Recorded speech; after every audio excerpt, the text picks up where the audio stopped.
Hello everyone and welcome to another tutorial Thursday. My name is Swiss and for this week we're going to be going over edge guarding with Snake. I have done two previous videos on this, but I feel like this third part or this third version of the video will be the last one just to cover some extra things or go over some things that we went over before with edge guarding. So if you guys enjoy the video, like and subscribe. I have other social media platforms down below in the description. Other than that, let's go ahead and let's get it.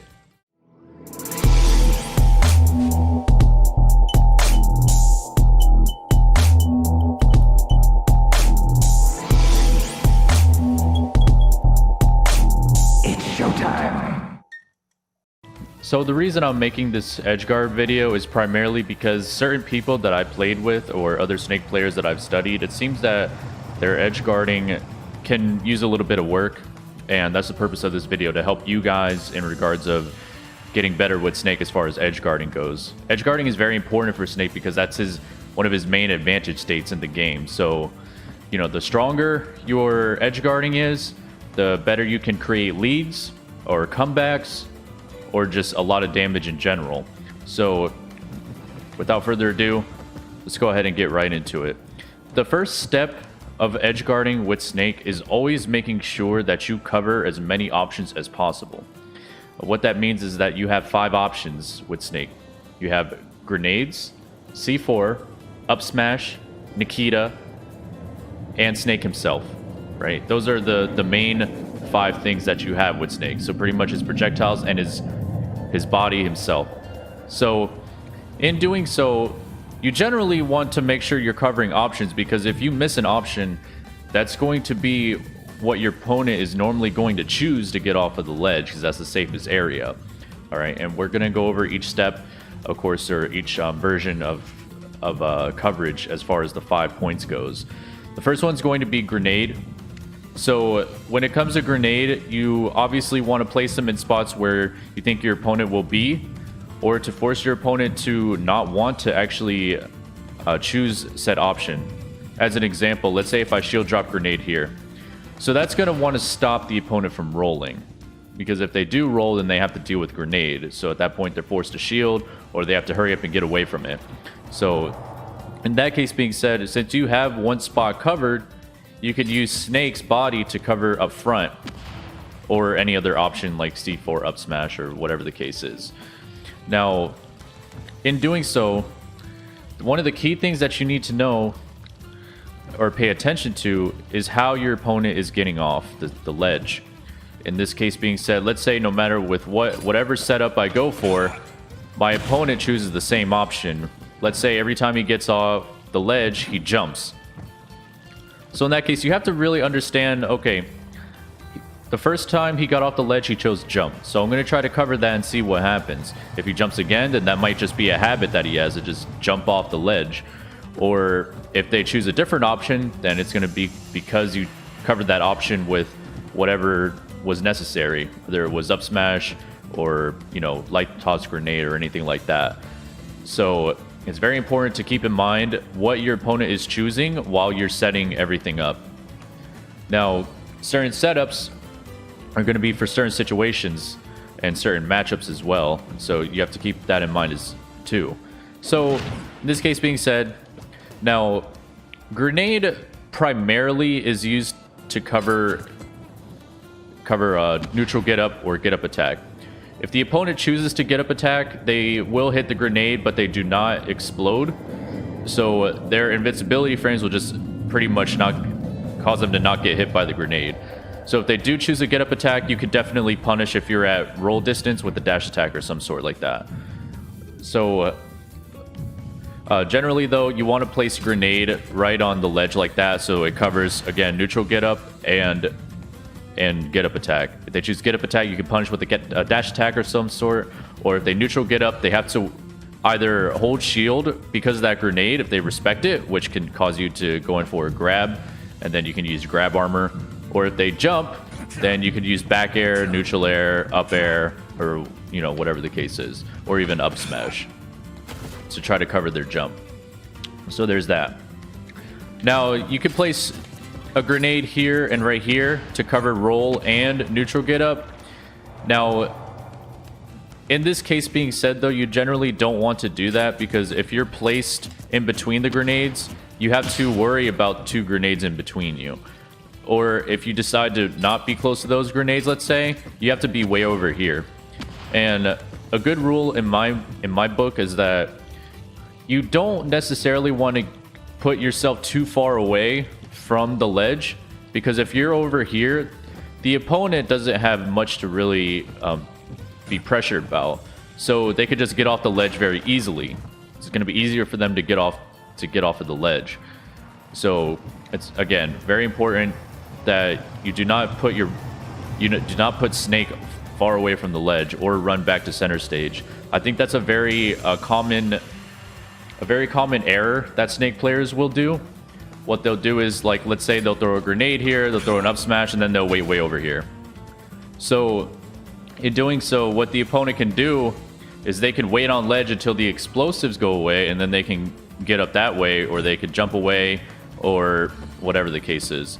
But you generally don't want the opponent to breathe in this situation, because, again, this is Snake's strongest advantage point in the game. So you need to be able to make sure you're pressuring your opponent as much as possible and don't let them breathe. Now, after that, with grenades, you can also light throw it if you would like. This provides the grenade to go up in the air and then back on the ground, so this will still cover a neutral get-up option. But this also helps in regards of covering a jump. Let's say they jump and do like a neutral air or like an aerial in general. Grenade is there. Now, if they choose to jump and not throw out an attack, then in that case, this neutral throw this light throw kind of negates the fact of that, because it's just going to hit their body and it's not going to blow up, obviously, because they're not using a hitbox. This could also help with a get-up attack. So because notice how the grenade is bouncing. So if they choose a get-up attack, depending on get-up attack, obviously, they might they'll miss the grenade on the get-up attack, and then they have to worry about that grenade on top of that. So that's another thing too. So yeah, but again, generally you want to place grenade like for neutral get-up, or you could place it off stage if you want, like that.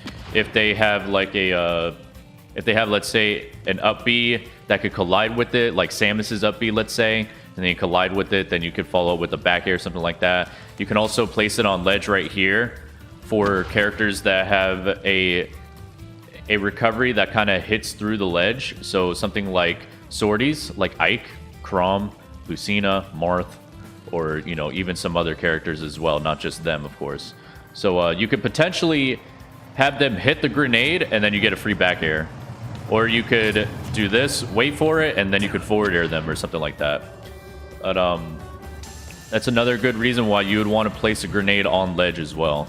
As far as roll distance goes, you generally aren't going to use it too much, mainly because Snake is going to be in a spot where he's not going to be too comfortable to really deal with certain situations. So what I mean by that is, once again, you're going to be stuck in between your opponent, so you have to watch out for a get-up attack, but also as well, you have to worry about this grenade that's behind you. It could still work, obviously, but generally, I personally like to have it right here on ledge more than I would for a roll distance.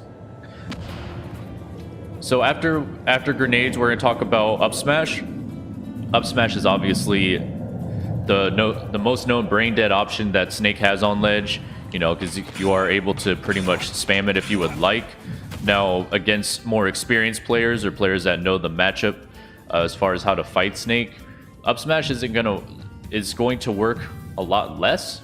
So you could still use it, but it's going to work a lot less, as your opponent's going to know how to get around that. What they could do is they could wait on ledge, wait for the mortar to hit the ground, then they can choose a get up option after. Or, you know, if they have an attack that negates the mortar, they can use that as well, and so on and so forth. And obviously they could roll behind you depending on how you space it, or how you space the up smash. You have to make sure that up smash has a lot of end lag behind it during the part where he's slamming it from the moment where he slams it on the ground. That's the first hitbox, and then when the mortar shoots up, Snake is completely vulnerable. This whole period right there, from when he slams it to when the mortar goes up. So he can get punished for doing so. Now, one thing that's going to happen is your opponent can use a get up attack if you do it too close. Now, usually the mortar will trade, but if they do it right at the start of the mortar, like right before the mortar flies up, then they could shield the mortar or get away from the mortar. So keep that in mind. It's really timing dependent and stuff like that. So there's that. But it does cover jump and, of course, neutral get up if they were to get up. And again, get up attack. If they hit you too late, then the mortar will collide with them. Now, you could also do it off stage as well. This is something that MVD tends to do from time to time. If the opponent has to recover low, this is going to be really good to do. So you can have the mortar kind of just go off the stage, and it can hit them if they have a very linear recovery. So there's that as well. And not only that, but you can also force a 2-frame with it if you would like, just by positioning it right here. You can also go for a ledge trump. So when your opponent actually recovers to the stage, you could shoot out the mortar and then go for the ledge trump, and the mortar could hit them as long as they don't DI away from the ledge trump, which they can do. This is something that KSev tends to do from time to time. If you guys want to see that in action, I highly recommend watching KSev. He seems to be really good at doing it. Vinny G as well. They're some of the top Snake players that actually tend to use that option. But other than that, as far as up smash usage goes, if they are on the ledge, I generally don't recommend doing it close to the ledge, because what they could do again is they could get up attack you, and if they time it right, they could shield the mortar. I generally like to put it more at the lines of like a roll distance, so that way the first hit of the mortar of the up smash can hit them, launching them into the mortar, as long as they don't DI it correctly, of course. But it can also help cover jump, obviously, as well. But you know, you can kind of use up smash like wherever you want. You just have to be very careful on how you use it, because you can get openly punished for it if you're too careless. And that's going to be mainly for characters that are players that know the matchup very well. So keep that in mind too. But nonetheless, up smash is obviously a very good option. Covers the ground with the first set of up smash, and then the mortar covers the air. So there's that. Now, after mortar, we're going to be talking about C4. Now, C4 is very good at covering, again, mainly the neutral get up option. If you choose like the roll option, you kind of have to deal with the C4 being behind you, and if you place it too close, then you could potentially get hit. So you have to make sure that when it comes to C4, that you're in an area where you know you're not going to get hit by it. So don't be too close to it. I generally like to do what Shogun does. He'll have the C4 here, let's say, and then he'll jump back and then go for like the roll read with the up tilt or whatever the case is, like whatever he wants generally. But yeah, the C4, placing it right here, and then looking for like the roll read can help. If you detonate at the right time, if your opponent decides to like jump off ledge and use an aerial or something like that, then that could catch them as well. So that could be another good option for C4 too. You can also do it off stage, of course, as just double jumping, dropping the C4 and just detonating it. If you want a little bit extra time, you could up B, drop the C4, and then detonate it. That's something that Scat likes to do. So the reason why Scat likes to use the up B a little bit more is that notice how when I detonate the C4 immediately, it kind of hits right a little bit below the ledge. But with up B, I can kind of detonate it like wherever I want, basically. So I can have it detonate a little bit more on the ledge rather than under the ledge. So that could help too. So with C4, that's kind of like what you want to use it for. Using this option is very good for people that are going to recover low, obviously. Or if you just want to try to go for a 2-frame against like teleport recoveries or something like that, you can as well, you know. But that's another option to have too. Now, after that, what we're going to talk about next is going to be Nikita. Now, Nikita is obviously very, very good off stage, so you could try to use it to hit your opponent. And in doing so, you know, Nikita is very good at covering recoveries or You can cancel it if they hit it, and that could cause them to get hit by the explosion, and so on and so forth. So Nikita is obviously very, very good when they're off stage. Now it's going to suffer to some recoveries or some characters, mainly some that have a teleport or like a magnet or you know, something, or a reflector, you know. But you kind of have to like bait those things out. So like if you know your opponent's going to use a reflect or an absorb or something like that, you could try to hover it around them to bait that option out and then hit them later for it. But you could also use it as a cancel on stage. So what you could do is put the Nikita up, cancel it, and it should land like right on the ledge, covering like the neutral get up option as well. This is just something that's more of like a delayed option. So your opponent, if they choose neutral get up, they more than likely will know that the Nikita is there, because everyone knows that Nikita is very strong, and it's very easy to understand that Nikita is on screen. So if they choose a neutral get up, they're forced to shield normally, so you can get a free grab out of that. It's very good for this to like create grab opportunities. So if your opponent's at 160 or 126, 142, 106, whatever the case is, and you want that down throw jab, down throw F tilt, down throw up tilt, you could obviously use this, cancel it, and then if they get up and if they do use a neutral get up and have to shield, then obviously you get the grab.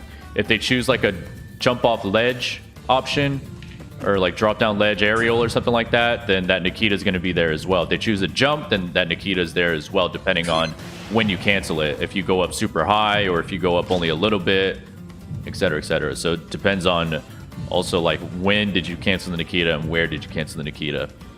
And then if they roll, like you should generally stand at roll distance. So in case they roll, then you cover that option. But generally people use it because they want the opponent to shield to begin with, so that way they can get the grab. So keep that in mind too.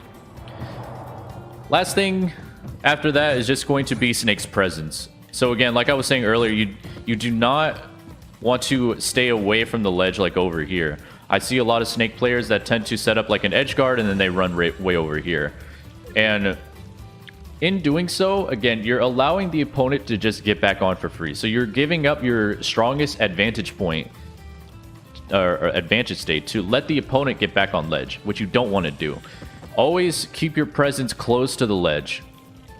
So again, make sure you're close to the ledge so that way you can feel free to perform any form of pressure as they're in the corner. So if you have like a grenade here, try to keep Snake in covering another spot. So in that case, if they roll, you're right here. If they jump, you're ready to attack with a form of aerial or something like that. Or you have up smash ready to hit them for doing so. So again, Snake can be pretty much anywhere that you please. Just make sure that it's not in the same spot where you already have a form of coverage. So you don't want to have a grenade here and stand right here, because you're covering, you have two things covering only one spot. You have Snake and a grenade only covering roll distance, right? So make sure that you're covering as much as you can. So you could do this, have Snake right here, or you could do this and have Snake right here. You could have up smash and have Snake at roll distance. I guess you can kind of see a pattern on how I like to do things. I like to have Snake generally at roll distance and explosives covering the neutral get up. This is more comfortable for me because, again, I don't necessarily have to worry too much about me getting hit by my own explosives, because I could safely stand at roll distance, and I can also use up smash right here without the fear of getting get up attacked as well. And then if they jump, you should have enough time to be able to actually use an aerial or try to stuff them out or something like that, as long as you have a good reaction time, obviously. But it's not really that hard, at least in my opinion. You don't have to have like an expert reaction time. If you have like a mid-tier, reaction time, or a low-tier reaction time, you should still be able to know that your opponent is jumping and be able to react to that. So it's not like you need any form of expert reaction time or something like that. So after you understand what to do, you can piece things together in a sense. If you want something that's very beginner-like, which I tend to let my students know, something very beginner-like is just having a light throw, up smash, and a down smash, or just up smash, down smash. And that's going to be able to cover most things automatically. So the up smash covers, first off, the hitbox when you slam it on the ground. It also covers the air when the mortar's in the air. Down smash covers in front and behind for neutral get up and roll. And then if you have a grenade, that's just an extra form of coverage as so. So this is like a very beginner thing. The more you work on this, the more you'll be able to kind of understand how the edge guard works and then be able to try other options. So there's that as well. So you can also do other things too, of course, like you can C4, have this, and then just have like options covered as well. You could jump and try to get an up air or something like that. But it's something that you kind of want to play with by yourself to kind of see like what's going to work. You can even do something like this, let's say. So you can Z-nade, like Z-nade B reverse, and then shield cancel up smash, and then like have coverage like that if you would like. You could kind of just do this if you would like, and so on and so forth. So you have to really play around with it, see what works for you, and then obviously take it to matches, see how that works. Does it help? Does it not? And then kind of figure things out from there. Again, you know, every character has different ledge get off options, such as like Bowser's get up attack is really, really good because it covers so much as far as range goes. So you might have to change your edge guarding for that specific character, or some characters like Wii Fit or Joker have like really far rolls off ledge, so you might have to position yourself a little bit farther than usual if they're going to abuse roll. Some characters like Samus really like to come off of ledge and use an aerial, so you have to be mindful of that too for that specific matchup, and so on and so forth. So, you know, you have to understand that you're gonna have like a general edge guard layout, but depending on the character, you might have to change it up. So you have to be prepared for that, and that's why it's very important to just have different styles of edge guarding, because some are going to work for some characters and players, and some aren't going to work. So again, very important to really take a look at that and decide what you want to do. And once you get that down, you know, edge guarding is going to be a lot simpler for you. You're going to be able to tag on a lot of damage. You're going to be able to make comebacks or have greater greater leads, and so on and so forth. And obviously, if they choose to not do anything, you could just down tilt them, and down tilt hits ledge anyways, no matter on spacing. No matter how you space it, it's going to hit them for hanging on to ledge too long. So that's another good option too, by the way.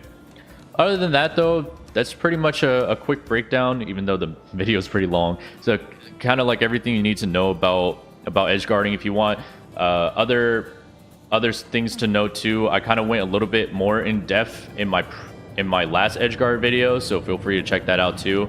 But again, thank you guys so much for watching. Appreciate everything. Thank you for subscribing, liking the content, and I will see you all on the next video. Bye now. Never duplicate you, never multiply two. Everyone copy and paste, mask all up in on their face. Disney fantasy MPH, they are cool with their complaints. You feel it in you, then you brush it off you. Insignificant, but you got something we want, and your whole life is a taunt, cause you will not just comply. Waking up for your day.